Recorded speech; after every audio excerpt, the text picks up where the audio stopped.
नमस्कार, मैं हूं आपके साथ शिप्रा झा और आप देख रहे हैं प्रदेश का नंबर 1 न्यूज चैनल। रात के 9 बजने वाले हैं और आप देखना शुरू कर चुके हैं देश का पहला समझाने वाला बुलेटिन खबर तो समझिए। इस आधे घंटे में हम आपको बड़ी खबरें दिखाएंगे, खबरों के मायने आपको समझाएंगे और आइए जल्दी से जान लेते हैं आज कौन कौन सी बड़ी खबर होगी जिसके मायने हम आपको समझाने वाले हैं। तो आज की 4 बड़ी खबर, जिसमें सबसे पहले समझिए लालू प्रसाद ने नीतीश कुमार को क्यों दिया है ऑफर, नीतीश कुमार को लेकर कौन पैदा कर रहा है कंफ्यूजन, और संभल की सर्वे रिपोर्ट में क्या क्या अब तक सामने आ चुका है, और साथ ही आपको बताएंगे कौन दे रहा है बच्चों को मोबाइल चुराने की ट्रेनिंग।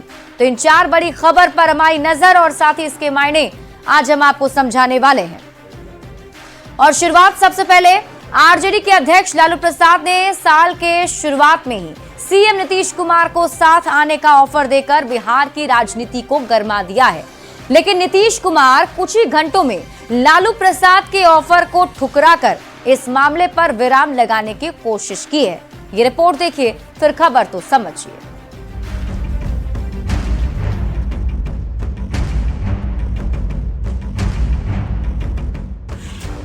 नए साल में जब मौसम सर्द है तब बिहार में सियासी तपिश बढ़ी हुई है। बात एक बार फिर हो रही है सियासत में बदलाव की। आरजेडी विधायक भाई वीरेंद्र लगातार नीतीश कुमार को साथ लाने का न्योता देते रहे हैं। तो सवाल पूछे जाने पर लालू प्रसाद ने भी कुछ ऐसा कह दिया कि जिस पर बयानबाजी तेज है। लालू ने कहा, अगर नीतीश कुमार आते हैं तो क्यों नहीं उनको साथ लेंगे, रहें साथ में काम करें। उन्होंने फिर कहा कि हम लोग फैसला लेते हैं लेकिन नीतीश कुमार को शोभा नहीं देता, वो बार बार भाग जाते हैं, निकल जाते हैं, अगर वह फिर आएंगे तो रख लेंगे। ये बयान आरजेडी के अध्यक्ष का है, जिनकी हर बात के पीछे मायने होते हैं। सियासी चाल में माहिर लालू का अंदाज अलग है, लेकिन लालू प्रसाद के ऑफर को चंद घंटे के अंदर ही नीतीश कुमार ने हंसते हुए नकार दिया। माफ कर देंगे, आप क्या बोल रहे हैं, हम आ जाएंगे। वहीं लालू प्रसाद के बयान पर सवाल पूछे जाने पर जेडीयू नेता और केंद्रीय मंत्री ललन सिंह के तेवर तल्ख दिखे। लालू जी क्या बोलते हैं, लालू जी क्या नहीं बोलते हैं, कि जाके लालू जी से पूछिए। नीतीश कुमार और उनकी पार्टी के नेता एक बार नहीं बल्कि बार बार ये साफ कर चुके हैं कि वो अब कभी भी आरजेडी के साथ जाने की गलती नहीं करेंगे। बावजूद इसके लालू प्रसाद ने साथ आने का ऑफर देकर बिहार में एक बहस तो छेड़ ही दी है। न्यूज 18 के लिए पटना से रवि एस नारायण और धर्मेंद्र कुमार के साथ ब्यूरो रिपोर्ट।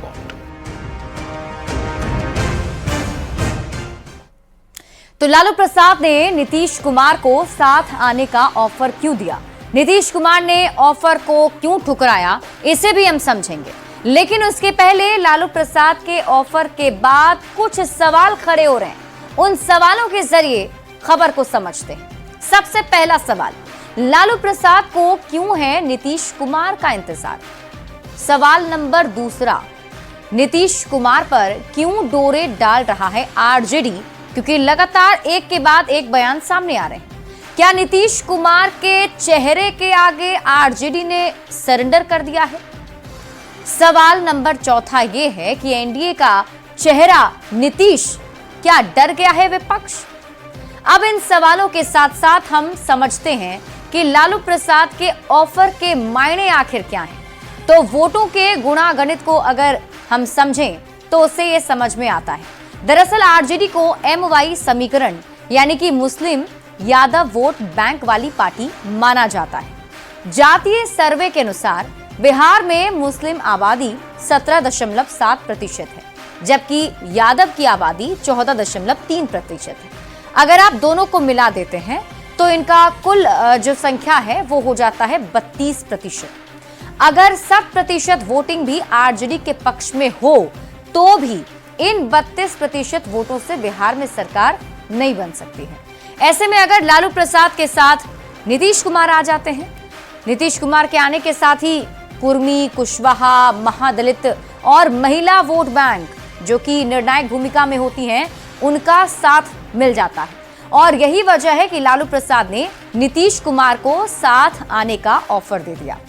इस बात को समझने के लिए 2005 से अब तक की बिहार की राजनीति को समझना भी जरूरी है। नीतीश कुमार का 1995 से ही बीजेपी के साथ गठबंधन रहा है। बीजेपी के साथ मिलकर ही नीतीश कुमार ने लालू परिवार को बिहार की सत्ता से बाहर किया था। 2005 में नीतीश कुमार ने बीजेपी के साथ मिलकर ही विधानसभा का चुनाव लड़ा और 15 साल के लालू राबड़ी के शासनकाल को उखाड़ फेंका। 2005 के बाद पहला लोकसभा का चुनाव 2009 में, उस समय तक बिहार से उखड़ने के बाद भी संसद में यानी कि लोकसभा में जो आरजेडी के सांसदों की संख्या थी वो काफी अच्छी खासी थी। लेकिन 2009 में नीतीश कुमार बीजेपी के साथ चुनाव लड़े और एनडीए ने 40 में से 32 सीटें जीती।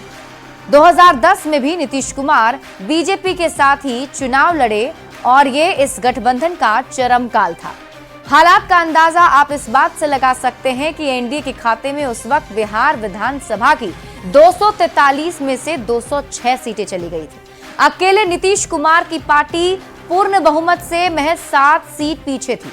आरजेडी महज 22 विधायकों वाली पार्टी बनकर रह गई थी। लेकिन 2013 में नीतीश कुमार का बीजेपी के साथ जो रिश्ता है वो खत्म हो गया और 2015 में नीतीश कुमार ने आरजेडी के साथ मिलकर महागठबंधन बना लिया और विधानसभा का चुनाव भी उनके साथ लड़े। नतीजा ये हुआ कि महागठबंधन को बिहार की 243 सीटों में से 178 सीट पर जीत मिली और पूर्ण बहुमत के साथ बिहार में महागठबंधन की सरकार बन गई। लेकिन फिर 2017 में नीतीश कुमार आरजेडी से अलग हो गए। 2019 का लोकसभा चुनाव नीतीश कुमार ने बीजेपी के साथ लड़ा। तब मोदी और नीतीश की जोड़ी ने ऐसा करिश्मा किया कि एनडीए को 40 में से 39 सीटों पर जीत मिल गई। महागठबंधन में कांग्रेस को महज 1 सीट पर ही संतोष करना पड़ा था, जबकि आरजेडी का तो खाता भी नहीं खुला। 2020 में भी नीतीश कुमार की पार्टी जेडीयू और बीजेपी ने साथ मिलकर चुनाव लड़ा। एनडीए को 125 सीट पर जीत मिली और बिहार में एक बार फिर से बहुमत के साथ एनडीए वाली सरकार बन गई।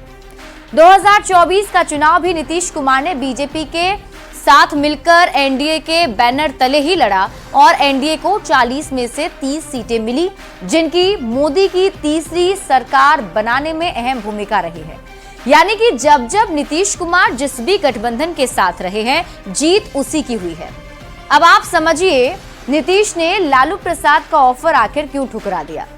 एनडीए के अंदर किसी तरह का कोई कंफ्यूजन ना रहे, गठबंधन को लेकर कार्यकर्ताओं के मन में भी कोई शंका ना रहे। 2020 में कंफ्यूजन की वजह से भारी नुकसान हुआ था। एनडीए खासकर जेडीयू को कई सीटों पर नुकसान उठाना पड़ा था और यही वजह है कि नीतीश कुमार की तरफ से कुछ ही घंटों के अंदर ये साफ कर दिया गया ताकि जो जनता है उनके बीच कोई गलत मैसेज ना जाए। बढ़ते हैं आगे और बात अगली खबर ही करेंगे। नीतीश कुमार आरजेडी के साथ जाने से इनकार कर चुके हैं। लालू प्रसाद भी पहले कई बार ना में जवाब दे चुके हैं। वहीं तेजस्वी यादव नीतीश कुमार के लिए दरवाजे बंद होने की बात कई बार दोहरा चुके हैं। ऐसे में सवाल है कि कौन कंफ्यूजन फैला रहा है। ये रिपोर्ट देखिए, फिर खबर तो समझिए।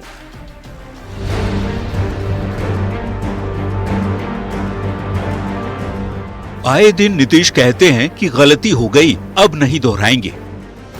हमसे गलती किया 2 बार, हम कभी उन लोगों को साथ किए और फिर बाद में हटा दिए, अब हम कभी इधर उधर नहीं जाएंगे। लालू प्रसाद कहते हैं जहां जाना है वहां जाएं। तेजस्वी यादव बार बार दोहराते रहे हैं कि नीतीश कुमार के लिए दरवाजे बंद हैं। दरवाजा खुला कि बंद है? ये पूछ रहे हैं तो मतलब ही नहीं है, बंद है भाई। ऐसे में सवाल है कि नीतीश को लेकर कंफ्यूजन कौन क्रिएट कर रहा है। पिछले करीब 2 हफ्ते से लोकल मीडिया में, जिसमें बड़ी संख्या में यूट्यूब चैनल हैं, उन पर लगातार माहौल बनते देखा गया कि पाटलिपुत्र की राजनीति में कुछ भी हो सकता है। सोशल मीडिया पर नीतीश कुमार और तेजस्वी यादव की मुलाकात के पुराने वीडियो दिखाकर नई मुलाकात की खबरें दिखाई जा रही हैं। तो क्या ये सब व्यूज पाने के लिए यूट्यूबर्स की ओर से फैलाई गई अफवाह है या फिर इसके पीछे कोई सोची समझी राजनीतिक चाल है? सोशल मीडिया और सोशल मीडिया के जो प्लेटफॉर्म हैं इसके उपयोग और इसके प्रचार प्रसार से किसी को कोई आपत्ति नहीं है, लेकिन जब आप बार बार खबरों को आप उसी तरह से प्रयोग करेंगे तो एक समाज में एक कंफ्यूजन क्रिएट होता है। ऐसी खबरें अफवाह से ज्यादा कुछ नहीं है, इस बात पर सबसे पहले मुहर लगाई तेजस्वी यादव ने। आप पत्रकार लोग आप पूछते रहते तो क्या बोलेंगे, आप लोग को ठंडाने के लिए बोल रहे हैं। चलिए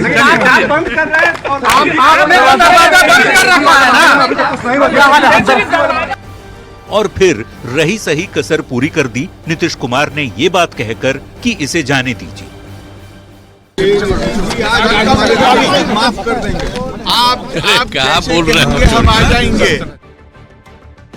बिहार में इसी साल विधानसभा का चुनाव है, ऐसे में इस तरह की बातों से सियासी माहौल गरमाना कोई बड़ी बात नहीं है।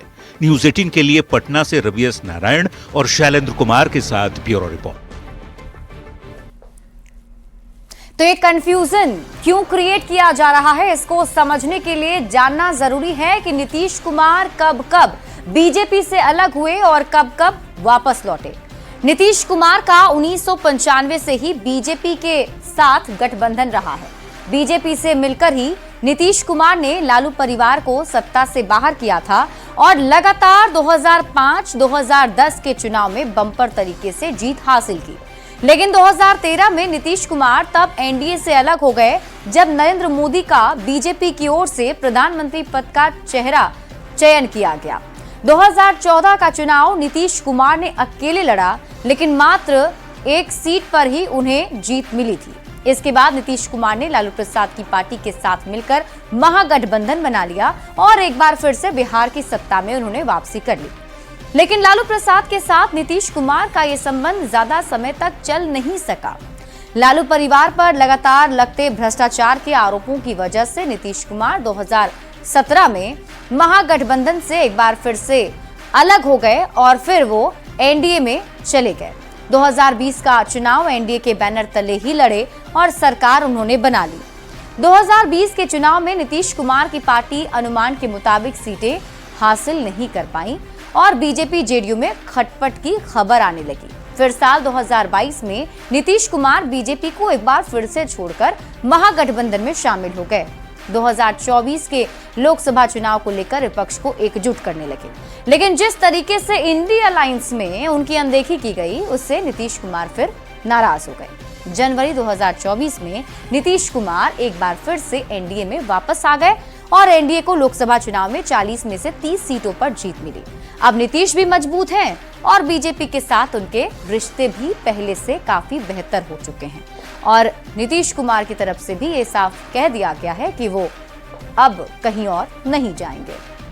बढ़ते आगे, झारखंड में रोजगार पर राजनीतिक रार ठन गई है। बीजेपी अध्यक्ष बाबूलाल मरांडी ने परीक्षा कैलेंडर जारी नहीं करने को लेकर सीएम हेमंत सोरेन पर जमकर निशाना साधा और झूठा वादा करने का आरोप लगा दिया। सत्ताधारी दल ने पलटवार करते हुए नौकरी के मुद्दे पर क्या कहा, इस रिपोर्ट में देखिए। 25 के पूर्व परीक्षा कैलेंडर प्रकाशित किया जाएगा। लगातार दूसरी बार झारखंड के मुख्यमंत्री बनने के बाद हेमंत सोरेन ने 28 नवंबर 2024 को मंत्रिमंडल की बैठक की और मीडिया से कहा कि 1 जनवरी से पहले परीक्षा कैलेंडर और लंबित रिजल्ट प्रकाशित किए जाएंगे। एक महीने बाद झारखंड बीजेपी अध्यक्ष बाबूलाल मरांडी ने सीएम नीतीश को वादे की याद दिलाई और सोशल मीडिया पर लिखा कि हेमंत सोरेन झूठ बोल रहे हैं। 1 जनवरी 2025 से पहले जेपीएससी और जेएसएससी परीक्षाओं के लिए नियुक्ति कैलेंडर जारी करने की घोषणा की गई थी, लेकिन अब तक परीक्षा परिणाम या कैलेंडर जारी करने की कोई पहल नहीं की गई। बाबूलाल मरांडी ने मुख्यमंत्री पर जोरदार हमला बोलते हुए कहा कि हेमंत सोरेन जी, झूठ बोलने की भी कोई सीमा होती है। मुख्यमंत्री पद के गरिमा का सम्मान करिए और झूठ बोलने की आदत को छोड़कर प्रतियोगी परीक्षाओं का पारदर्शी क्रियान्वयन शुरू कीजिए। मरांडी के इस तीखे हमले पर सर्दी में भी झारखंड की सियासत गर्मा गई। जेएमएम ने करारा पलटवार करते हुए बाबूलाल मरांडी को फूका हुआ कारतूस बता दिया। वो अपने आप को एक फूका हुआ कारतूस खुद समझ बैठे हैं। इस तरह की बातों पर ट्वीट करना ये साबित करता है कि आप थोड़ा जरूरत से ज्यादा बेचैन है। सत्ता में शामिल कांग्रेस पार्टी जेएमएम से भी एक कदम आगे निकल गई और उन्होंने बाबूलाल मरांडी को एक्सपायरी टैबलेट बता दिया। देखिए बाबूलाल जी, अब हमें लगता है कि एक्सपायरी टैबलेट है, और एक्सपायरी टैबलेट जब तक पैक में है तो भी काम नहीं करता, और पैक के बाहर आने के बाद भी काम नहीं करता। बाबूलाल पर कटाक्ष को लेकर बीजेपी ने भी पलटवार किया और जेएमएम कांग्रेस के संस्कार पर सवाल खड़े कर दिए। कि अपने से बड़ों को आदर करना चाहिए। बाबूलाल मरांडी जी वो आदर करने के बजाय ये लोग उनके निरादर का भाव रखते हैं। झारखंड के युवाओं के लिए सरकारी नौकरी और रोजगार पर शुरू हुई सियासत वार पलटवार में बदल गई। नौकरी की बात पर सियासत बेहिसाब हो रही है। देखना होगा कि जिस अहम मुद्दे को बाबूलाल ने उठाया है उस पर सोरेन सरकार क्या कदम उठाती है। रांची संवाददाता ओम प्रकाश के साथ ब्यूरो रिपोर्ट, न्यूज़ 18। तो झारखंड में रोजगार पर सियासी रार को अब आप समझिए। चुनाव के पहले जेएमएम ने जनता से कई बड़े बड़े वादे किए। चुनाव में वादों का फायदा जेएमएम को मिल भी गया, जनता ने भरोसा भी जता दिया। हेमंत सोरेन लगातार दूसरी बार जीतकर मुख्यमंत्री बन गए। हेमंत सोरेन ने 28 नवंबर 2024 को मंत्रिमंडल की बैठक की थी और हेमंत सोरेन ने कहा कि 1 जनवरी से पहले ही परीक्षा कैलेंडर जारी कर दिया जाएगा। मतलब जो एग्जाम लेने वाले हैं उसका कैलेंडर हम जारी कर देंगे और जो लंबित रिजल्ट है उसे भी प्रकाशित कर दिया जाएगा। 1 महीने के बाद झारखंड बीजेपी अध्यक्ष बाबूलाल मरांडी ने इस पर सवाल उठाया है। सीएम हेमंत सोरेन को वादे की याद दिलाई है और सोशल मीडिया पर बाबूलाल मरांडी ने लिखा है कि अब तक कैलेंडर क्यों नहीं जारी किया गया है। इस मुद्दे पर जेएमएम की ओर से भी बाबूलाल मरांडी पर पलटवार किया गया और बाबूलाल मरांडी पर बेवजह राजनीति करने का आरोप लगाया गया है। यानी कि एक बार फिर से झारखंड में युवाओं को लेकर रार मचा हुआ है। बढ़ते हैं आगे और बात अगली खबर ही करेंगे। सीएम हेमंत सोरेन को नियुक्ति कैलेंडर की बाबूलाल मरांडी ने याद दिलाई। जेएमएम और कांग्रेस का बीजेपी अध्यक्ष पर पलटवार हो गया। बीजेपी ने फिर संस्कार पर सवाल उठा दिए। हालांकि इस खबर पर हमारी नजर बनी रहेगी, लेकिन इसी बीच आपको बताएं कि संभल में जिस जमीन को लेकर सियासत हो रही थी, वक्फ का जमीन होने का दावा किया जा रहा था, उस पुलिस चौकी की जमीन का कोई दावेदार नहीं मिला है। संभल के डीएम ने फर्जीवाड़े का खुलासा करते हुए कहा है कि 1929 में बने वक्फ का रजिस्ट्रेशन नहीं है। वहीं दूसरी ओर जामा मस्जिद की सर्वे रिपोर्ट कोर्ट में दाखिल कर दी गई है। सबसे पहले ये रिपोर्ट देखिए, फिर खबर तो समझिए।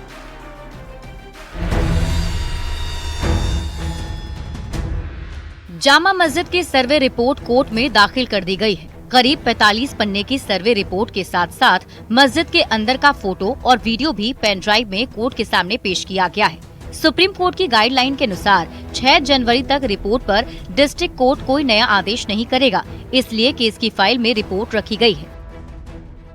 दोनों सर्वे में जो भी हमने फोटोग्राफ संकलित किए थे, जो भी फैक्ट वहाँ थे, जो भी वीडियोग्राफी थी, कंप्लीट करके हमने माननीय ट्रायल कोर्ट सिविल जज सीनियर डिवीजन संभल श्री आदित्य सिंह की कोर्ट में रिपोर्ट सबमिट कर दी है। वहीं दूसरी ओर संभल में मस्जिद मंदिर विवाद के बीच जारी खुदाई का काम लगातार चल रहा है। जैसे जैसे खुदाई हो रही है, वहां सनातन के नए सबूत सामने आ रहे हैं। महमूद खां सराय में एक और कुआं मिला है। दावा है कि ये कुआं चामुंडा मंदिर का है, जो काफी समय से बंद था। इधर संभल में शाही जामा मस्जिद के सामने बनाई जा रही पुलिस चौकी का निर्माण कार्य प्रगति पर है। पुलिस चौकी की पहली मंजिल की छत डाल दी गई है। सत्यव्रत चौकी के नाम से होर्डिंग भी तैयार है। जिस जमीन पर चौकी बन रही है वो जमीन वक्फ की बताई जा रही थी। अब डीएम का कहना है कि 30 दिसंबर को डेलीगेशन के जरिए 20 संपत्तियों के दस्तावेजों की जांच को एसडीएम सीओ की जांच समिति बनाई गई थी। जांच रिपोर्ट आ चुकी है। वक्फ संपत्ति के खुर्द-बुर्द होने की जांच हो रही है। जो वक्फ कानून है 1995 वो स्पष्ट कहता है कि एक बार वक्फ होने के बाद उसकी खुर्द-बुर्द या विक्रय नहीं किया जा सकता। फिलहाल संभल में प्रशासन अपना काम कर रहा है। खुदाई चल रही है। जिस रफ्तार में सनातन सबूत निकल रहे हैं, उसी के पैरेलल सियासत भी चल रही है। Bureau report, news 18। देखिए, सूत्रों से मिली खबर के आधार पर जानिए कि अभी तक सर्वे में क्या क्या मिला है। सूत्रों के मुताबिक रिपोर्ट में गुंबद के हिस्से को प्लेन करने की बात कही गई है। 50 से ज्यादा फूलों के निशान मिलने का दावा भी किया गया है। आधा कुआं मस्जिद के अंदर है, आधा कुआं बाहर होने का रिपोर्ट में जिक्र किया गया है। इसके अलावा पुराने कंस्ट्रक्शन को बदलने के सबूत भी यहां मिले हैं। मंदिर की आकृति का प्लास्टर पेंट ये भी मिला है। साथ ही मस्जिद के अंदर 2 वट वृक्ष मिलने का जिक्र भी सर्वे रिपोर्ट में किया गया है और इन्हीं रिपोर्ट के आधार पर अब आगे जो है कार्रवाई की जाएगी। बढ़ते हैं आगे और हम आपको अगली खबर बताएं, जिसमें सबसे पहले बड़ी खबर सामने आ रही है। पटना से आपको बता रहे हैं, जहां पटना स्टेशन पर संदिग्ध सामान मिला है। प्लेटफॉर्म संख्या 8 पर सामान मिला है। संदिग्ध सामान मिलने से मौके पर हड़कंप मच गया। पटरी पर संदिग्ध गोलाकार सामान मिला है। जांच के लिए बम स्क्वाड की टीम को बुलाया गया है। जानकारी के मुताबिक पटना से आरा के लिए लोकल ट्रेन रवाना होने वाली थी और तभी ट्रेन के लोको पायलट ने गोल कर बॉल देखा। ट्रेन आगे बढ़ाने की बजाय ट्रेन रोककर इसकी तत्काल सूचना आरपीएफ और जीआरपी को दी गई। सूचना पाते ही अधिकारी मौके पर पहुंचे हैं। रेल डीएसपी के साथ पटना जंक्शन के सीनियर रेलवे के अधिकारी भी मौके पर पहुंच चुके हैं। और फिलहाल इस बुलेटिन में अभी के लिए बस इतना ही। आप देखते रहिए न्यूज़ 18 बिहार झारखंड।